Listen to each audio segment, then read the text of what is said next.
Bonjour à toutes et à tous, j'espère que vous allez bien et je suis très heureuse de vous retrouver aujourd'hui sur Leïla Lumière et Éveil. Avant de commencer cette vidéo, prenez quelques secondes pour soutenir la chaîne, likez cette vidéo, partagez-la avec une personne qui en a besoin et abonnez-vous si ce n'est pas encore fait. Activez également la cloche pour ne manquer aucune de nos prochaines vidéos. Votre soutien permet à cette chaîne de grandir et d'aider davantage de personnes à retrouver la paix intérieure. Aujourd'hui, nous allons parler d'un sujet très important, mais dont on parle très peu, le syndrome de persécution.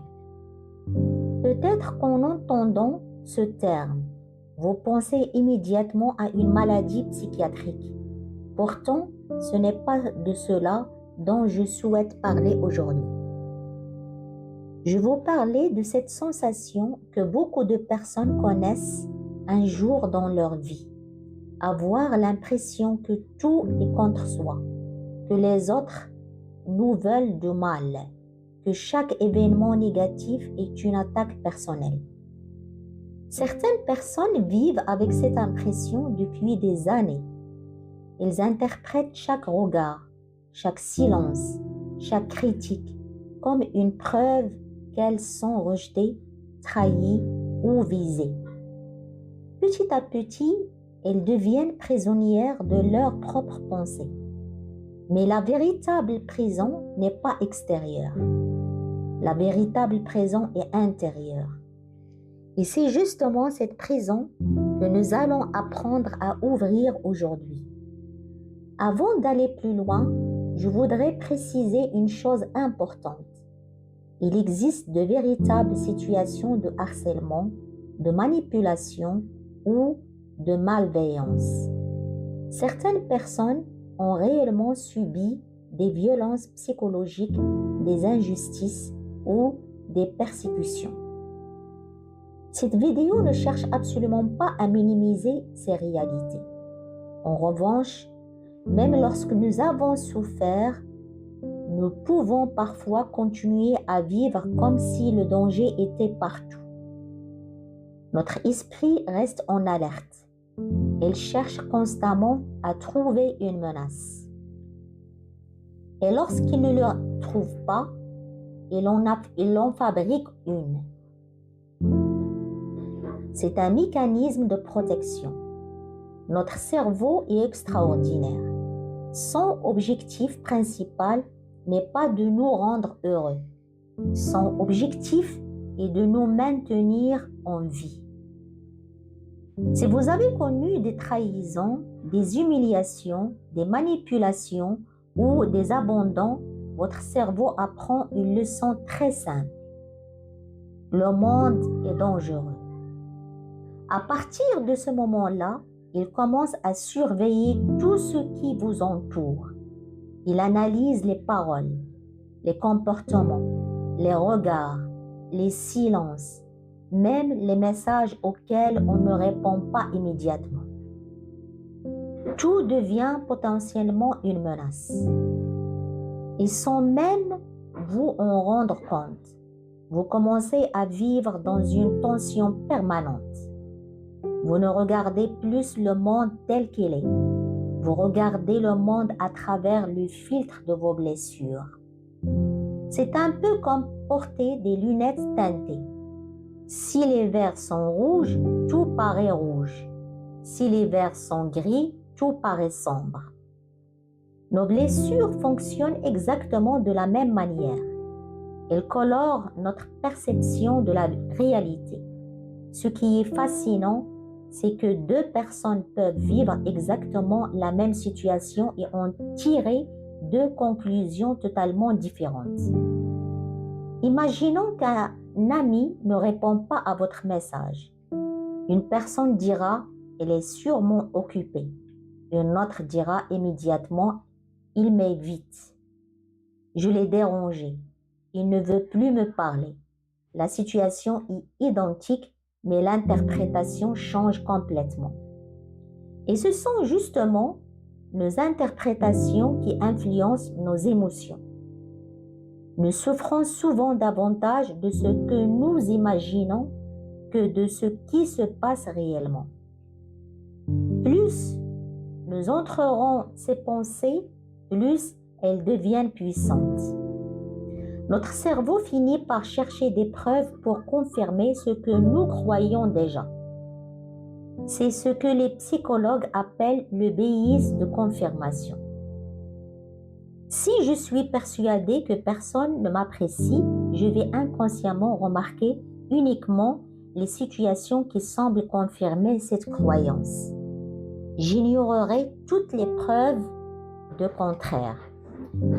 Petit à petit, mon monde devient plus petit. Ma confiance diminue. Je me méfie davantage. Je m'isole. Et cette solitude renforce encore mes peurs. Un cercle vicieux s'installe. La bonne nouvelle, c'est que ce cercle peut être brisé. La liberté intérieure commence toujours par une prise de conscience. La question n'est plus « Pourquoi les autres me font-ils cela ?» mais plutôt « Quelle histoire suis-je en train de me raconter ?» Cette simple question peut transformer toute une vie.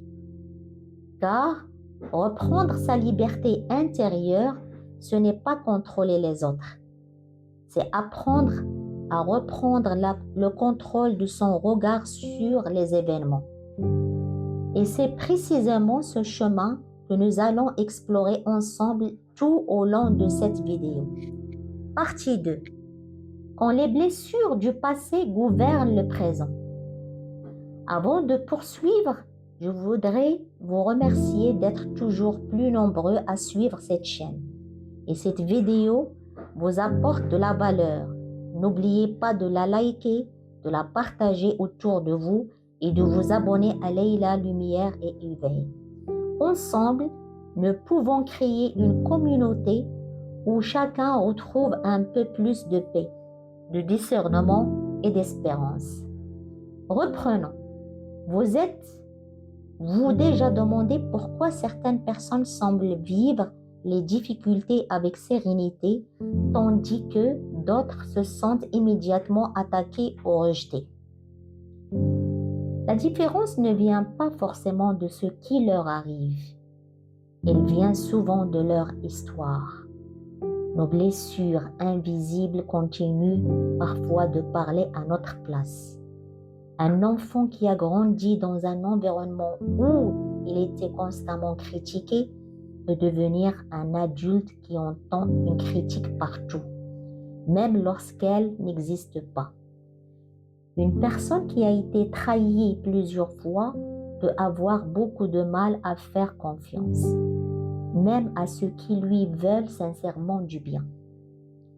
Celui qui a connu l'humiliation peut redouter en permanence le regard des autres.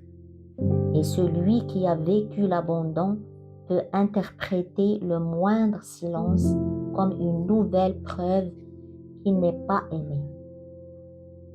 Ces réactions sont profondément humaines.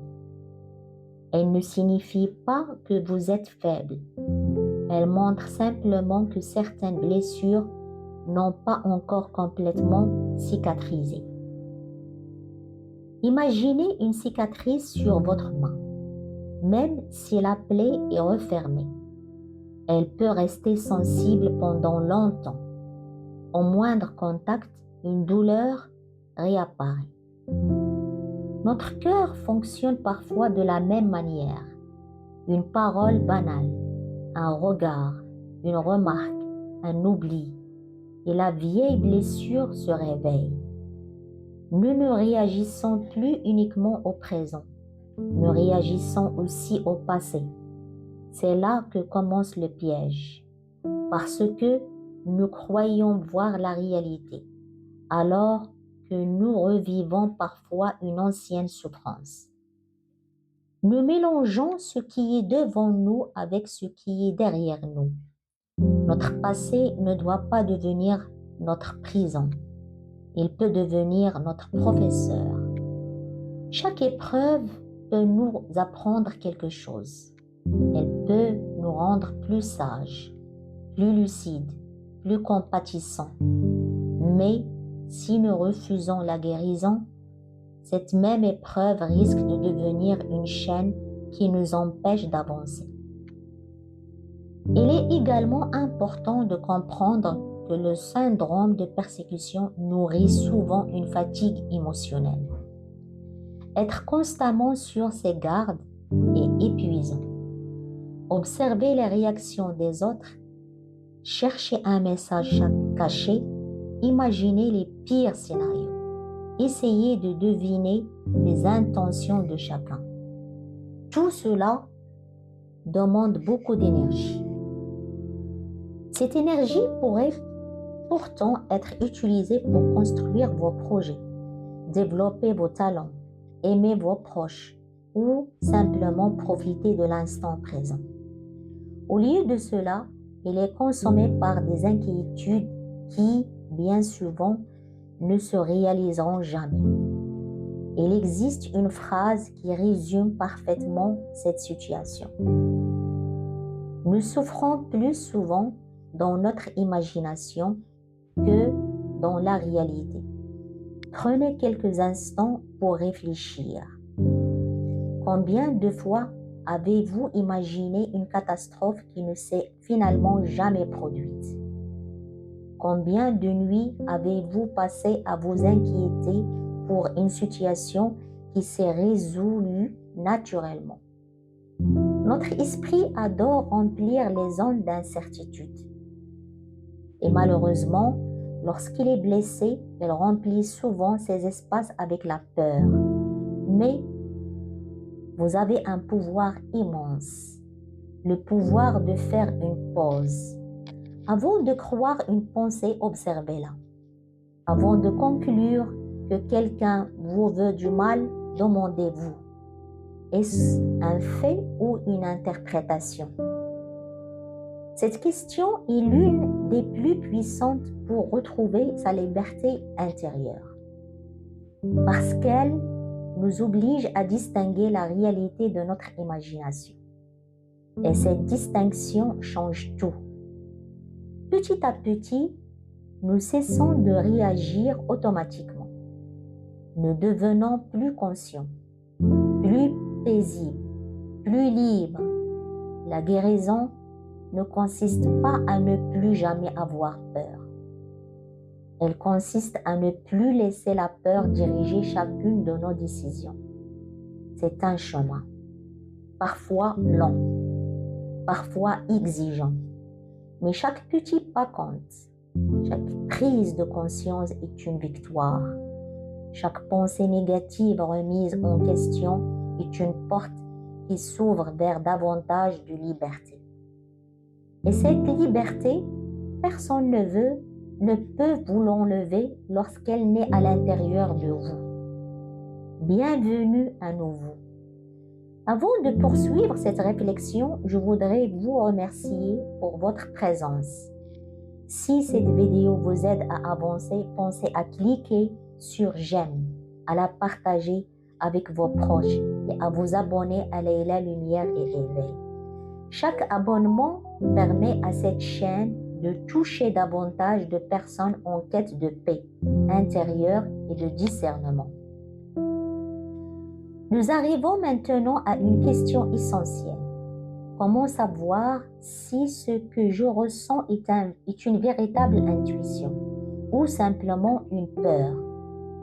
C'est une question que beaucoup de personnes se posent. Certaines disent « je sens que cette personne est mauvaise ». D'autres affirment « j'ai une intuition, je sais qu'il va m'arriver quelque chose ». Mais prenons un instant pour réfléchir. Toutes nos pensées ne sont pas des intuitions et toutes nos émotions ne disent pas la vérité. Notre esprit produit des milliers de pensées chaque jour.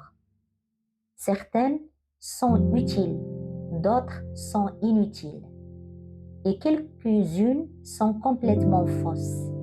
Pourtant, lorsque nous avons vécu des blessures profondes, nous avons tendance à croire nos pensées sans les examiner. Nous les prenons pour des certitudes. Or, une véritable intuition possède souvent des caractéristiques bien différentes de la peur. La peur est agitée. Elle parle fort. Elle pousse à réagir immédiatement. Elle imagine les pires scénarios. Elle cherche à contrôler tout ce qui l'entoure. Elle crée de la confusion. L'intuition, au contraire, est calme. Elle n'a pas besoin de crier. Elle ressemble davantage à une conviction paisible. Même lorsqu'elle nous met en garde, elle ne nous plonge pas dans la panique. Elle nous invite simplement à être vigilants. La peur dit « Dépêche-toi, fais quelque chose, tu es en danger ». L'intuition dit « Observe, prends ton temps, sois attentif ». Quelle différence! Lorsque nous apprenons à reconnaître cette distinction, nous faisons déjà un immense pas vers notre liberté intérieure. Il est également important de comprendre que certaines personnes vivent dans une vigilance permanente. Elles analysent tout, le moindre mot, le moindre regard, le moindre changement de comportement. Elles cherchent des signes partout. À force de vouloir tout interpréter, ils finissent par ne plus voir les choses telles qu'elles sont. Elles voient ce qu'elles redoutent. C'est un piège très subtil. Et il existe aussi un autre danger. Lorsque nous sommes convaincus que tout est un message caché, nous risquons de perdre le contact avec la réalité. Bien sûr, la vie nous offre parfois des coïncidences étonnantes. Il arrive que certains événements nous interpellent profondément. Mais cela ne signifie pas que chaque difficulté est un signe contre nous. Toutes les portes qui se ferment ne sont pas des attaques. Tous les retards ne sont pas des malédictions. Toutes les critiques ne sont pas des rejets. Toutes les personnes qui s'éloignent ne sont pas des ennemis. Parfois, les choses suivent simplement leur cours et parfois, elles nous invitent à grandir. Nous ne contrôlons pas tout, mais nous pouvons choisir la manière dont nous répondons aux événements. La vraie liberté ne consiste pas à vivre dans un monde parfait. Elle consiste à rester en paix même lorsque tout n'est pas parfait. Il existe un exercice très simple que je vous invite à pratiquer. La prochaine fois qu'une pensée négative surgit, ne la chassez pas, observez-la, puis posez-vous 3 questions. Première question, quels sont les faits? Pas les suppositions, les faits. Deuxième question, existe-t-il une autre explication possible? Très souvent, la réponse est oui. Troisième question, cette pensée m'apporte-t-elle de la paix ou de l'angoisse? Une pensée qui nourrit uniquement la peur mérite d'être examinée avec prudence. Vous n'êtes pas obligé de croire tout ce que votre esprit vous raconte. Cette phrase peut sembler étonnante, mais elle est profondément libératrice. Nous pouvons accueillir une pensée sans lui donner les clés de notre vie. Nous pouvons ressentir une émotion sans la laisser décéder à notre place. Petit à petit, nous découvrons que notre paix intérieure ne dépend pas uniquement des circonstances. Elle dépend aussi de notre capacité à regarder nos pensées avec discernement. Et ce discernement est l'un des plus beaux cadeaux que nous puissions nous offrir. Il nous permet de sortir de la méfiance permanente, de retrouver confiance et surtout de redevenir pleinement libre. Partie 4. La véritable bataille se déroule à l'intérieur de nous. Nous arrivons maintenant au cœur de cette réflexion.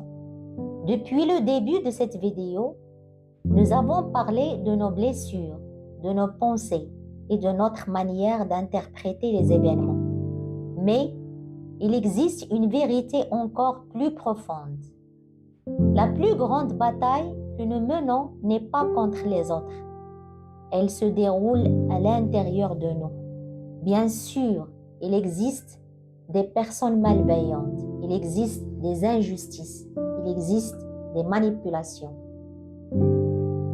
Il serait naïf de prétendre le contraire.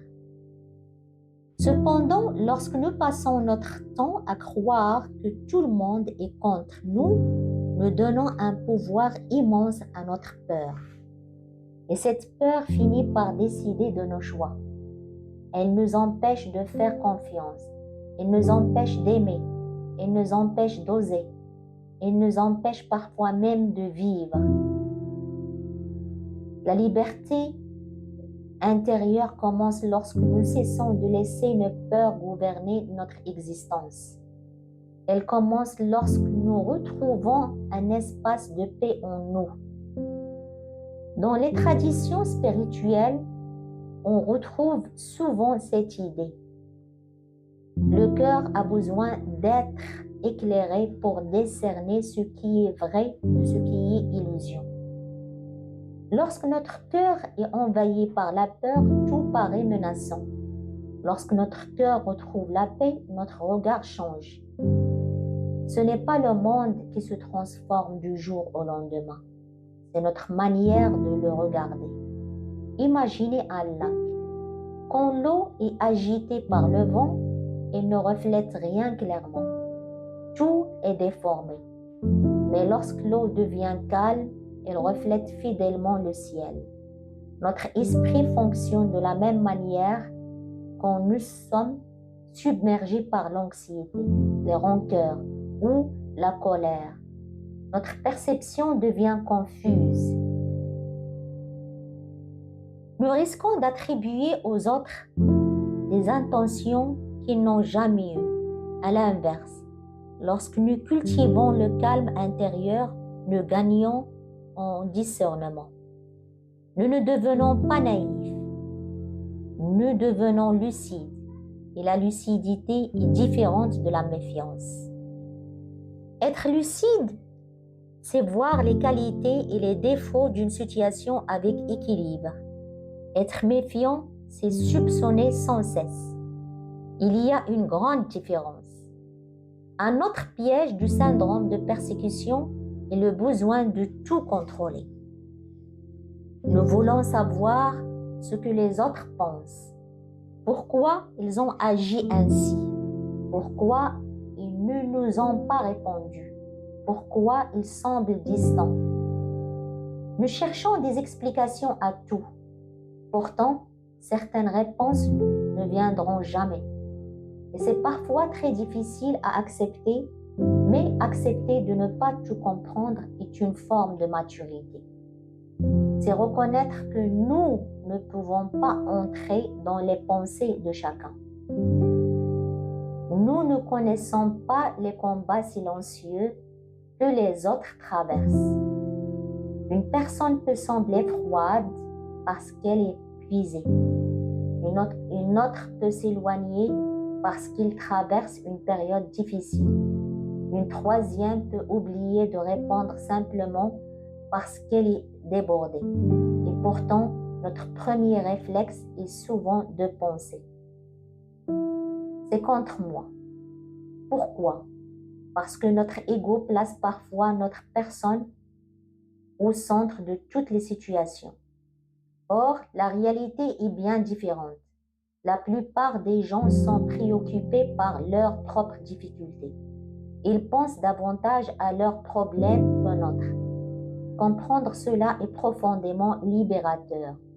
Cela nous permet d'arrêter de porter un poids qui ne nous appartient pas. Il existe également une pratique très simple que je vous invite à adopter. Chaque soir, prenez quelques minutes pour faire le bilan de votre journée. Demandez-vous, qu'est-ce qui m'a mis en colère aujourd'hui? Qu'est-ce qui m'a fait peur? Cette peur reposait-elle sur des faits ou sur des suppositions? Qu'est-ce que cette situation m'a appris sur moi-même? Ce petit exercice développe progressivement votre discernement. Il vous aide à reconnaître les schémas qui se répètent. Il vous permet aussi de voir les progrès que vous accomplissez. Car la guérison n'est pas un événement, c'est un chemin. Parfois, vous aurez l'impression de ne pas avancer ou de revenir en arrière. Parfois, une ancienne blessure refera surface. Ne vous découragez pas. Chaque prise de conscience est une avancée. Chaque fois que vous choisissez la paix plutôt que la peur, vous renforcez votre liberté intérieure. Chaque fois que vous refusez de nourrir une pensée de persécution sans preuve, vous reprenez un peu plus le pouvoir sur votre vie. Et c'est cela le véritable éveil. Ce n'est pas voir des choses extraordinaires, c'est apprendre à regarder la vie avec un cœur plus libre, plus apaisé et plus confiant. Partie 5. Choisir la paix et redevenir maître de sa vie. Nous arrivons maintenant à la dernière partie de cette vidéo. Avant de terminer, je souhaite vous inviter à faire un exercice simple, mais profondément puissant. Fermez les yeux quelques instants si vous le pouvez. Prenez une respiration profonde. Inspirez lentement, puis expirez. Imaginez maintenant que vous disposez un poids que vous portez depuis longtemps. Un poids fait de peur, un poids fait de méfiance, un poids fait de blessures anciennes. Imaginez que vous n'avez plus besoin de transporter toutes ces douleurs avec vous. Vous pouvez honorer votre passé sans continuer à vivre prisonnier de celui-ci. Vous pouvez reconnaître ce que vous avez vécu sans laisser ces expériences définir toute votre identité. Car vous êtes bien plus que vos blessures. Vous êtes bien plus que les paroles négatives que vous avez entendues. Vous êtes bien plus que les moments où vous avez été rejeté, incompris ou déçu. Il existe en vous une partie qui est restée intacte, une partie qui cherche la lumière, une partie qui aspire à la paix, une partie qui veut simplement aimer, avancer et retrouver sa liberté. Briser le syndrome de persécution ne signifie pas devenir aveugle. Cela ne signifie pas accepter toutes les situations. Cela ne signifie pas laisser les autres vous manquer de respect. La véritable liberté intérieure consiste à apprendre à poser des limites tout en gardant la paix dans son cœur. C'est pouvoir dire « je vois ce qui se passe, mais je refuse de laisser la peur contrôler ma vie ». C'est pouvoir dire « je reconnais les difficultés, mais je choisis de ne pas vivre même la méfiance permanente. » Dans la méfiance permanente. C'est pouvoir dire « mon passé fait partie de mon histoire, mais il ne décide pas de mon avenir. » Nous avons tous une responsabilité envers nous-mêmes, celle de prendre soin de notre monde intérieur. Car lorsque nous guérissons notre regard, nous transformons notre expérience de la vie. Le même événement peut devenir une source de souffrance ou une occasion de grandir. Tout dépend de l'espace intérieur, depuis lequel nous le regardons. Tout dépend de la manière dont nous le regardons. Aujourd'hui, je vous invite à faire un choix. Le choix de ne plus nourrir les pensées qui vous enferment.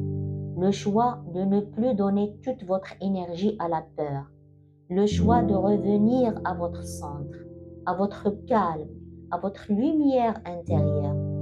Lorsque vous sentez une pensée de persécution apparaître, rappelez-vous, cette pensée n'est qu'une pensée. Elle ne définit pas la réalité. Lorsque vous ressentez là pour monter, rappelez-vous. Lorsque vous ressentez la peur monter, rappelez-vous. Je peux observer cette émotion sans lui donner le pouvoir de diriger ma vie. Lorsque vous doutez de vous, rappelez-vous, je mérite de vivre dans la paix, la confiance et l'amour. La liberté intérieure est un chemin quotidien. Chaque matin, nous pouvons choisir quelque énergie. Nous voulons nourrir la peur ou la confiance, la colère ou la compréhension, le passé ou le présent. Et chaque petit choix compte. Même une petite lumière peut éclairer une grande obscurité. C'est le message de cette chaîne, Leïla, Lumière et Éveil. Nous pouvons tout apprendre à retrouver notre lumière intérieure. Nous pouvons tout avancer vers plus de conscience, de sérénité et d'amour. Si cette vidéo vous a touché, n'hésitez pas à liker, à la partager avec une personne qui pourrait en avoir besoin et à vous abonner à Leïla, Lumière et Éveil. Votre soutien est précieux et permet à cette communauté de continuer à grandir. N'hésitez pas également à écrire dans les commentaires. Je choisis la paix intérieure. Un simple engagement envers vous-même peut être le début d'une grande transformation. Mais d'avoir partagé ce moment avec moi, prenez soin de vous, prenez soin de votre esprit et souvenez-vous toujours, la plus belle liberté que nous pouvons retrouver est celle que nous découvrons à l'intérieur de nous. À très bientôt pour une nouvelle vidéo sur Leïla, Lumière et Éveil. Que la paix et la lumière vous accompagnent.